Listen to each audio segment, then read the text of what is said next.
안녕하세요.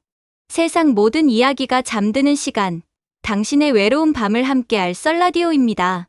밤 공기가 제법 차가워진 것이 어깨에 걸친 외투를 여미게 되는 계절이네요. 오늘은 그 엇갈린 세월 속에서 마주한 두 편의 아픈 사연을 준비했습니다. 첫 번째 사연입니다. 황혼의 문턱이라는 닉네임을 쓰신 60대 형님의 이야기입니다. 저는 올해 환갑을 간 넘긴 박 사장입니다. 친구들은 다들 저보고 박 사장 하지만 실상은 몇 년 전 아내와 사별하고 자식들 다 출가시킨 뒤 조그만 가게 하나 붙들고 혼자 늙어가는 처지입니다. 그날도 그랬습니다. 해가 지면 술 생각나는 것 말고는 낙이 없는 친구 녀석들에게 이끌려 정말 오랜만에 시내 번화가라는 곳을 나갔습니다. 7080 라이브니 뭐니 하는 간판들 사이로 새로 오픈했다는 노래방에 발을 디뎠죠. 전 사실 그런 자리를 별로 좋아하지 않습니다. 시끄러운 반주 소리보다야 집에서 조용히 막걸리 한잔하는 게 더 편한 나이니까요. 하지만 억지로 떠밀려 방에 앉았고 친구 놈 하나가 기어코 도움이라는 분들을 불렀습니다. 아이고, 박 사장. 이럴 땐 좀 즐겨. 우리가 뭐 죄짓나. 됐네. 자네들이나 재미있게 놀게. 전 일부러 구석에 앉아 담배만 태우고 있었습니다. 잠시 후 문이 열리고 화려한 화장을 한 여자분 두어 명이 들어왔습니다. 전 고개도 들지 않았습니다. 어차피 나와는 상관없는 사람들이라 생각했으니까요. 반갑습니다, 오빠들.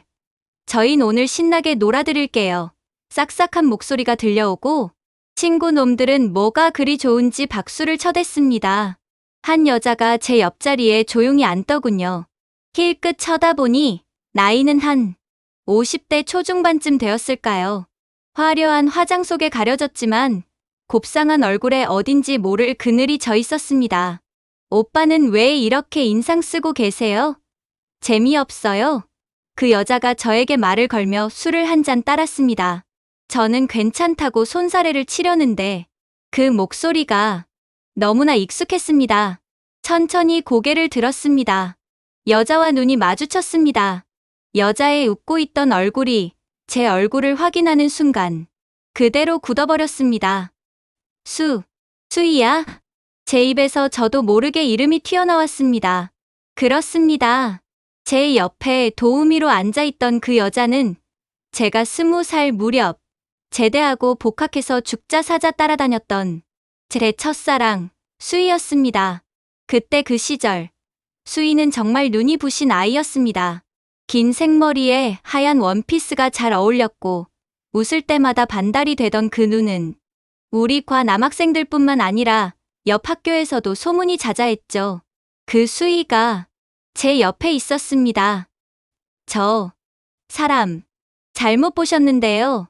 수희가 떨리는 목소리로 말하며 시선을 피했습니다. 하지만 전 알 수 있었습니다. 40년이 지났어도 저 목소리와 저 눈빛은 분명 수희였습니다. 손끝이 덜덜 떨려왔습니다. 수희 맞잖아. 나 영철이야. 김영철. 친구 놈들이 시끄럽게 노래를 부르는 통에 우리의 대화는 그 소음에 묻혔습니다. 수희는, 아니, 그 여자는 금방이라도 울 것 같은 얼굴로 저를 바라보더니 잠깐 화장실 좀 이라며 황급히 방을 나가버렸습니다. 그 순간부터 노래방의 시끄러운 반주 소리는 하나도 들리지 않았습니다. 머릿속이 하얘졌습니다. 친구 놈이 저 아가씨 왜 도망가냐며 낄낄댔지만 전 아무 대답도 할 수 없었습니다. 수희는 부잣집 외동딸이었습니다. 저 같은 촌놈은 감히 쳐다보지도 못할 상대였죠. 졸업하고 얼마 안 가 잘 나가는 사업가에게 시집간다는 소식까지만 들었습니다. 그래, 너는 그런 데서 행복하게 살아야지.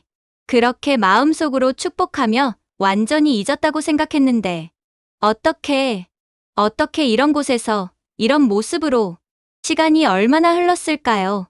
노래방 시간이 다 끝날 무렵까지 수희는 돌아오지 않았습니다. 다른 도우미가 대신 들어와서 걔가 몸이 안 좋아서 먼저 갔다고 둘러대더군요. 전 비틀거리며 노래방을 나왔습니다. 취하지도 않았는데 온 세상이 핑 도는 것 같았습니다.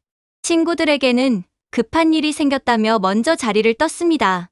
그 노래방 앞을 한참이나 서성였습니다. 수희를 다시 만나면 무슨 말을 해야 할까요? 아니, 애초에 제가 무슨 자격으로 말을 걸 수 있을까요? 그저 40년이라는 세월이 원망스러웠습니다. 그 눈부시게 빛나던 20살의 수희를 이렇게 초라하고 그늘진 모습으로 다시 만나게 한 이 지독한 세월이 너무나도 원망스러웠습니다. DJ님, 전 그날 이후로 술도 끊었습니다. 그 어떤 노래방에도 가지 않습니다. 혹시라도 어딘가에서 수희를 혹은 수희와 같은 사연을 가진 사람을 마주칠까봐 두렵습니다. 제 첫사랑은 그냥 제 기억 속에서 가장 예뻤던 그때 그 모습으로만 남겨두고 싶습니다. 아, 정말 황혼의 문턱 형님, 얼마나 가슴이 아프셨을까요? 세월이 참 무섭고 얄궂다는 말밖에 나오질 않습니다. 누군가의 가장 빛나던 순간을 기억하는 것은 축복이지만 그 빛이 바랜 모습을 마주하는 것은 정말이지 형벌과도 같은 아픔이네요. 형님의 그 착잡하고 무거운 마음이 이곳까지 전해지는 것 같습니다. 부디 그날의 기억은 잊으시고 형님 마음속의 수희는 20살의 가장 예쁜 모습으로만 간직하시길 저도 함께 바라겠습니다. 자, 썰라디오. 잠시 숨을 고르고 두 번째 사연으로 넘어가겠습니다. 이번 사연은 앞선 사연과는 또 다른 아주 아슬아슬하고 위험한 경계에 대한 이야기입니다. 익명을 요청하신 50대 남성분의 사연입니다. 저는 50대 중반의 평범한 가장입니다. 제게는 5년 전 먼저 세상을 떠난 형님이 한 분 계십니다. 살아생전 참 우애가 좋았던 형님이라 형님이 가신 뒤에도 저는 형수님을 깍듯하게 모셨습니다. 어린 조카도 없었고 형수님 혼자 덩그러니 남으셨기에 동생인 제가 챙기는 것이 당연하다고 생각했습니다. 제 아내도 착한 사람이라 당신이라도 형님 몫까지 잘 챙겨드리라며 저를 독려해 주었죠. 그렇게 명절이면 제일 먼저 찾아뵙고 집에 보일러가 고장났다고 하면 주말에 달려가 고쳐드리고 그렇게 몇 년이 흘렀습니다. 문제의 그날은 비가 추적추적 내리던 초가을 주말이었습니다. 형수님에게서 전화가 왔더군요. 도련님, 다름이 아니라 비가 오는데 창고 쪽 전등이 나가서요. 혹시 바쁘지 않으면 형수님은 늘 그렇게 미안해하며 제게 부탁을 하곤 했습니다. 아내에게는 형수님 댁에 전등 갈아드리고 오겠다고 말하고 집을 나섰습니다. 형수님 댁에 도착하니 비에 젖은 제 모습을 보며 수건을 들고 달려 나오셨습니다. 아이고, 이 굳은 날에 미안해서 어쩌죠? 뭐려, 형수님. 금방 합니다. 창고 전등을 가는 것은 순식간이었습니다.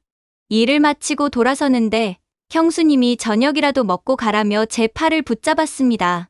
아내가 저녁 차려놓고 기다려서 라고 말하려는데 도련님 좋아하는 걸로 묵은지 넣고 등갈비찜 해놨어요. 비도 오는데 그냥 가지 말고 형님이랑 마시던 막걸리 한잔하고 가요. 그 말에 차마 발길이 떨어지지 않았습니다. 형님이 살아계실 때 비 오는 날이면 세 사람이 둘러앉아 막걸리 마시던 기억이 났기 때문입니다.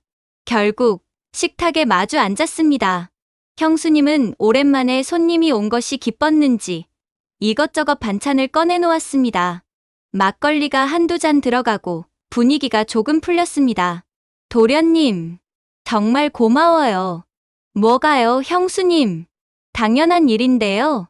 아니에요. 도련님 아니었으면 저 혼자 어떻게 살았을까 싶어요. 가끔은 형님이 너무 원망스러워요. 나 혼자 두고 형수님이 눈시울을 붉히기 시작했습니다. 저는 당황해서 형수님, 왜 그러세요? 라며 휴지를 건넸습니다. 형수님은 술 기운이 조금 올랐는지 제게 기대듯 하소연을 이어갔습니다. 다들 나보고 젊은 나이에 혼자 됐으니 좋은 사람 만나라고 하는데 그게 쉬운 줄 알아요? 난 형수님은 말을 잇지 못하고 어깨를 들썩이며 울기 시작했습니다. 저는 어쩔 줄 몰라 형수님의 어깨를 감싸고 토닥여 주었습니다. 형수님, 힘내세요. 제가 있잖아요. 제가 형님 목까지. 그때였습니다. 울고 있던 형수님이 고개를 들어 저를 올려다봤습니다. 눈물이 그렁그렁한 그 눈이 그 순간 그냥 형수가 아니라 여자로 보였습니다. 형수님은 저보다 4살 위였지만 여전히 고운 얼굴이었습니다. 도련님, 형수님이 제 손을 꽉 잡았습니다. 그리고 천천히 제 품으로 파고들었습니다. 순간 머리가 쨍하고 울렸습니다. 이러시면 안 됩니다. 형수님, 제가 말했지만 목소리는 심하게 떨리고 있었습니다. 형수님은 대답 대신 제 가슴에 얼굴을 더 깊이 묻었습니다. 그때 제 코끝에 낯선 향기가 확 끼쳐왔습니다. 제 아내의 비누 냄새나 샴푸 냄새가 아니었습니다. 분명 여자의 분 냄새, 그리고 옅은 향수 냄새였습니다. 아내가 아닌 다른 여인의 금지된 향기였습니다. 그 향기를 맡는 순간 제 안에서 무언가 툭 하고 끊어지는 것 같았습니다. 이러면 안 된다는 이성과는 반대로 심장은 미친 듯이 뛰기 시작했고 형수님을 아는 팔에 힘이 들어갔습니다. 형수님의 가녀린 어깨가 그날따라 유난히 바로 그 순간이었습니다. 제 눈에 식탁 저편 장식장 위에 놓인 형님의 사진이 보였습니다. 사진 속의 형님은 환하게 웃고 있었습니다. 아우, 한 잔해 라고 말하는 것처럼요. 저는 마치 찬물이라도 뒤집어 쓴 사람처럼 형수님을 거칠게 밀쳐냈습니다. 형수님, 정신 차리세요. 형수님도 놀랐는지 멍한 눈으로 저를 바라봤습니다. 저는 자리에서 벌떡 일어났습니다. 저 이만 가보겠습니다. 아, 아내가 기다려서요. 저는 뒤도 돌아보지 않고 현관으로 향했습니다. 빗속으로 뛰쳐나왔습니다. 차에 시동을 걸고 미친 듯이 엑셀을 밟았습니다. 집으로 돌아오는 내내 심장이 터질 것 같았습니다. 제가 대체 무슨 생각을 한 걸까요? 죽은 형님의 아내를, 형수님을. 그날 밤 저는 아내의 얼굴을 제대로 쳐다볼 수가 없었습니다. 비록 아무 일도 없었지만 저는 이미 마음속으로 형님을 그리고 아내를 배신한 것만 같았습니다. 그날 이후 저는 형수님 댁에 발길을 끊었습니다. 꼭 필요한 일이 있으면 아내와 함께 가거나 핑계를 대고 가지 않았습니다. 형수님도 그날의 일을 아시는지 더 이상 저에게 사적인 부탁을 하지 않으셨고요. 가끔 그날 맡았던 형수님의 낯선 향기가 떠오를 때가 있습니다. 만약 그때 제가 형님의 사진을 보지 못했다면 저는 정말 돌이킬 수 없는 죄를 지었을지도 모릅니다. 아슬아슬했던 그 경계, 저는 그날 제 안에 짐승을 보았습니다. 구독자님, 정말 듣는 내내 저도 손에 땀을 쥐었습니다. 아무 일도 일어나지 않아서 정말 다행입니다. 하지만 그날 형님이 느꼈을 그 죄책감과 자기 혐오의 무게가 얼마나 무거웠을지 짐작이 갑니다. 때로는 행동으로 옮기지 않았더라도 마음속으로 넘었던 그 아슬아슬한 경계가 평생을 두고 우리를 괴롭히기도 합니다. 우리는 모두 성인군자가 아니기에 살면서 수없이 흔들리고 유혹에 빠지기도 하죠. 중요한 것은 그 마지막 선을 넘기 직전 다시 이성을 붙잡는 것이 아닐까 싶습니다. 그것이 우리 자신과 우리가 사랑하는 사람들을 지키는 최소한의 도리일 테니까요. 세상 모든 이야기가 잠드는 시간, 썰라디오. 오늘 준비한 사연은 여기까지입니다. 누구에게도 말하지 못했던 가슴속 응어리가 있다면 저희 썰라디오에 보내주세요. 이곳에서 제가 당신의 이야기를 묵묵히 들어드리겠습니다. 오늘 밤도 부디 흔들리지 않는 편안한 밤 되시길 바랍니다.